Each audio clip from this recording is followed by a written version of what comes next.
are believed to be Islamic extremists as well. So is the U.S. assisting with the transfer in any way? Chief Intelligence Correspondent Catherine Herridge tells us how Syria may fit in with the assault on the American mission in Benghazi.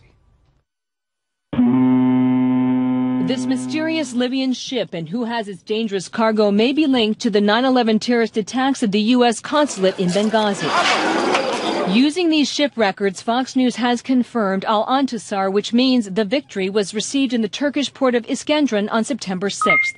This is just 5 days before Ambassador Chris Stevens, Information Management Officer Sean Smith, and former Navy SEALs Tyrone Woods and Glenn Doherty were killed during an extended terrorist assault by 125 members of Islamist militias.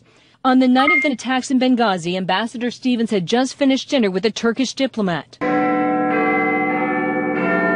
According to that initial September 14th report by the Times of London, 400 tons of cargo was on board, some humanitarian, but also the largest consignment of weapons headed for Syria's rebels on the front lines. This is a Libyan ship by the name of Al-Intisar, Victory, which is carrying basically weapons that are found in Libya. Waleed Faris is a Middle East and terrorism expert for Fox News.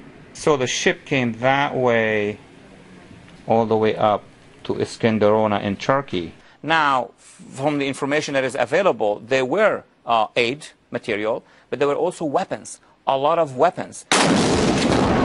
The cargo reportedly included surface-to-air anti-aircraft missiles like these, SAM-7, RPGs, Russian-designed manned portable air defense systems known as MANPADS. The ship's Libyan captain told the Times of London that, quote, "I can only talk about the medicine and humanitarian aid for the Syrian rebels." And it was reported that there was a fight about the weapons and who got what, quote, between the Free Syrian Army and the Muslim Brotherhood. What has been happening over the past few months and even a year is an Arab Spring that went wrong in Libya. The Free Syrian Army now has Al-Qaeda militias in their ranks fighting to oust President Assad. To date, more than 32,000 people have been killed there. You're looking at what happens when the Arab Spring turns into a radical Islamist winter. These weapon systems are extremely accurate and very simple to use. With a short amount of instruction, you've got somebody capable of taking down any aircraft anywhere in the world. And Muammar Gaddafi, the former Libyan dictator, owned more MANPADS than anyone else. Today, the government of Libya announced the death of Muammar Gaddafi. Quickly, the U.S. committed $40 million to help the new Libya find Gaddafi stockpiles.